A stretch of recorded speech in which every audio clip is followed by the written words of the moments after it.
Hello everyone, मैं हूं ओलोक। Digital helping note channel के और एक नया वीडियो में आप सबका फिर से एक बार स्वागत है। आपके पास अगर कमर्शियल व्हीकल है, कोई भी हो सकता है, गुड्स व्हीकल भी हो सकता है, पैसेंजर व्हीकल भी हो सकता है, तो ये वीडियो सिर्फ आपके लिए है। अगर कमर्शियल व्हीकल आपके पास है तो आपको ट्रैवल करना पड़ता है एक स्टेट से दूसरा स्टेट। वो हो सकता है सामान लेके या फिर पैसेंजर लेके। और आप जब एक स्टेट से दूसरा स्टेट एंटर करते हैं तो आपका बॉर्डर टैक्स पेमेंट करना बहुत जरूरी होता है। तो आमतौर पे इंसान क्या करता है, बॉर्डर में जाके वहाँ पे जो ऑफिस है उस ऑफिस में जाके आपका बॉर्डर टैक्स पेमेंट करता है। तो उसके लिए प्रॉब्लम क्या होता है, आपको घंटों भर लाइन में लगना पड़ता है। कभी कभी तो ऐसा होता है कि ऑफिस कहाँ है वो भी नहीं मिल पाता है कि कहाँ पेमेंट करे। और अगर बॉर्डर टैक्स पेमेंट नहीं करके आप एंटर कर जाते हैं तो आपका लंबा चालान कट जाता है। तो बॉर्डर टैक्स तो पेमेंट करना ही पड़ेगा। तो आज की इस वीडियो में हम लोग उसी को लेकर बात करेंगे कि आप अपना बॉर्डर टैक्स अपने से कैसे पेमेंट कर पाइएगा, अपने मोबाइल से कर पाइएगा। मैं अपना कंप्यूटर में आप लोगों को दिखाता हूँ, स्क्रीन बड़ा है, दिखाने में सुविधा होगा। आप लोग अपना मोबाइल से भी सेम प्रोसेस फॉलो करके आप लोग कर सकते हैं। पूरा वीडियो देखिए, समझ जाइएगा, आप खुद से कर पाइएगा आपका बॉर्डर टैक्स पेमेंट। चलिए वीडियो शुरू करते हैं। इसके लिए कोई भी ब्राउजर पहले ओपन कर लीजिए। ब्राउजर ओपन करने के बाद वहाँ पे जाके लिखना है आपको परिवहन। परिवहन लिखने के बाद आपके पास पहला जो वेबसाइट ओपन होकर आ जाएगा परिवहन.gov.in, इसी के ऊपर क्लिक करना है। इसके ऊपर क्लिक करने के बाद ये जो वेबसाइट आपके सामने खुलेगा, यहाँ पे देखिए ऑनलाइन सर्विस, ऑनलाइन सर्विसेज का जो ऑप्शन है इसके ऊपर आप जाएंगे तो यहाँ पे देखिए चेक पोस्ट टैक्स। ये जो चेक पोस्ट टैक्स ये जो ऑप्शन है इसके ऊपर क्लिक करना है। इसके ऊपर क्लिक करने के बाद यहाँ पे नीचे में देखिए बहुत सारा ऑप्शन खुल गया, tax payment, print payment receipt, बहुत सारा ऑप्शन है। ये जो टैक्स पेमेंट का ऑप्शन है इसके ऊपर हम लोग क्लिक करेंगे। इसके ऊपर क्लिक करने के बाद यहाँ पे देखिए पहला ऑप्शन आपको बोल रहा है कि सिलेक्ट विजिटिंग स्टेट, मतलब आप कौन सा स्टेट में जाना चाहते हैं। और यहाँ पे सर्विस नेम, तो विजिटिंग स्टेट में आज ओडिशा का टैक्स पेमेंट करके दिखा रहा हूँ आप लोगों को। तो यहाँ पे लिख देंगे ओडिशा। ओडिशा लिखने के बाद यहाँ पे सर्विस नेम में हम लोग क्लिक करेंगे। क्लिक करने के बाद यहाँ पे दो ऑप्शन दे रहा है, tax collection other state counter signature box, और दूसरा ऑप्शन है vehicle tax collection other state. ये जो दूसरा ऑप्शन है vehicle tax collection other state, इसके ऊपर हम लोग क्लिक करेंगे। क्लिक करने के बाद सिंपली गो करेंगे। गो करने के बाद एक देखिए एक छोटा सा फॉर्म आपके सामने ओपन हो जाएगा। यहाँ पे पहला चीज आपसे पूछ रहा है आपका व्हीकल नंबर। तो आपका जो गाड़ी का नंबर है आपको यहाँ पे डालना पड़ेगा। गाड़ी का नंबर डालने के बाद बहुत सारा चीज ऑटोमेटिक फिल होकर आ जाएगा। कुछ चीज आपको फिल करना पड़ेगा, वो मैं दिखा रहा हूँ, देखिए आप लोग समझ जाइएगा। तो पहले आप अपना गाड़ी का नंबर ऊपर में डाल दीजिए। गाड़ी का नंबर डालने के बाद यहाँ पे देखिए गेट डिटेल्स का ऑप्शन है, ये गेट डिटेल्स के ऊपर क्लिक करना है। जहां गेट डिटेल्स के ऊपर क्लिक करेंगे देखिए चेसिस नंबर, ओनर नेम, कौन सा स्टेट का गाड़ी है, सब कुछ ऑटोमेटिक फिल होके आ गया है। हम लोगों को फिल करना है। यहाँ पे देखिए मोबाइल नंबर पूछ रहे हैं, तो ये मोबाइल नंबर हम लोगों को फिल करना है।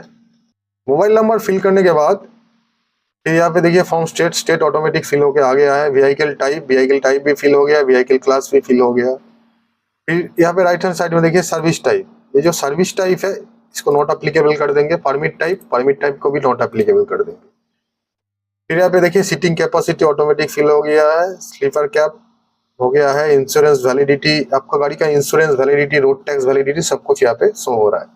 एक चीज ध्यान रखिएगा, ये जो रोड टैक्स वैलिडिटी है, ये रोड टैक्स वैलिडिटी जब तक है उस डेट तक ही आपका ये परमिट बन सकता है, उससे आगे नहीं बन सकता। अगर मान लीजिए आपका 4 दिन बाद रोड टैक्स वैलिडिटी फेल हो रहा है और आप 5 दिन के लिए परमिट बनाना चाहते हैं तो नहीं हो सकता, आपको 4 दिन का ही बनाना पड़ेगा। रोड टैक्स वैलिडिटी आपका अप टू डेट होना चाहिए ये परमिट बनाने के लिए। उसके बाद यहाँ पे टैक्स मोड के ऊपर क्लिक करेंगे, इसको डेज कर देंगे।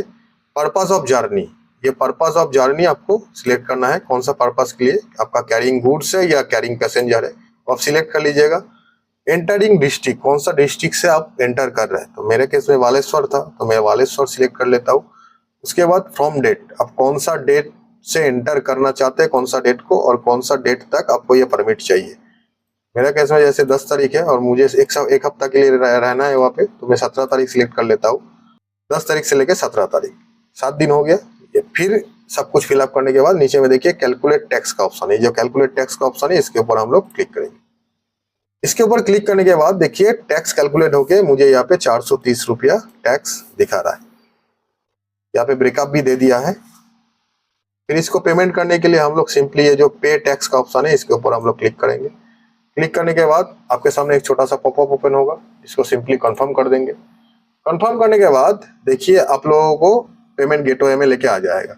सिलेक्ट पेमेंट गेटवे, यहाँ पे IFMS एक ही है, आपको इसी को सिलेक्ट करना है। यहाँ पे I accept terms and condition, इसको सिलेक्ट करने के बाद सिंपली कंटिन्यू करेंगे।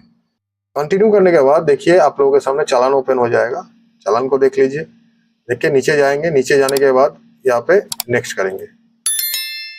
नेक्स्ट करने के बाद यहाँ पे देखिए बहुत सारा ऑप्शन दे दिया, net banking, UPI, wallet, debit card, credit card. तो मैं UPI करता हूँ। UPI करने के बाद यहाँ पे देखिए bank of Baroda payment gateway, Axis bank, BillDesk, SBI e-pay. तो मैं हमेशा SBI ई-पे फेवर करता हूँ क्योंकि यहाँ पे फेल नहीं होता है, सक्सेस ज्यादा होता है। तो इसी के ऊपर मैं क्लिक करूंगा। फिर यहाँ पे एक्सेप्ट IFMS ओडिशा पोर्टल, इसको चेक करके ये जो कैप्चा यहाँ पे दिया हुआ है, ये कैप्चा को आपको फिल कर लेना पड़ेगा। कैप्चा फिल करने के बाद प्रोसीड टू पेमेंट करना है। यहाँ पे बोल रहा है you will redirect to SBI e-pay payment gateway, इसको सिंपली ओके कर देंगे। ओके करने के बाद देखिए SBI ई-पे पेमेंट गेटवे में मैं आ गया हूँ। यहाँ पे दो ऑप्शन है, enter UPI ID, UPI QR। तो आप QR करके भी कर सकते हैं। आप अपना UPI ID, आपके पास जो भी ऐप है, फोन पे, गूगल पे, पेटीएम, जो भी ऐप है उस ऐप से पेमेंट कर सकते हैं। UPI QR करेंगे, QR करके पे नाउ करेंगे तो आपके सामने स्कैनर ओपन हो जाएगा। आप अपना नॉर्मली UPI खोलिए, UPI खोल के इसको स्कैन करिए, स्कैन करके पेमेंट कर दीजिए। पेमेंट करने के बाद थोड़ी देर वेट करिएगा। बैक या रिफ्रेश कुछ मत करिएगा, या फिर वो पेज को बंद मत करिएगा। तो आपके सामने आपका जो परमिट है वो परमिट आपके सामने आ जाएगा, उसको सिंपली डाउनलोड कर लीजिएगा। तो यही था सिंपल प्रोसेस, आप अपना बॉर्डर टैक्स कैसे पेमेंट कर सकते हैं। तो आज का वीडियो कैसा लगा कमेंट करके जरूर बताइएगा। वीडियो में कुछ सीखने को मिला है, अच्छा लगा है तो वीडियो को जरूर से लाइक कर दीजिएगा। चैनल पे नए हो तो सब्सक्राइब कर दीजिएगा। फिर मिलते हैं नया कोई वीडियो लेकर नया टॉपिक पे।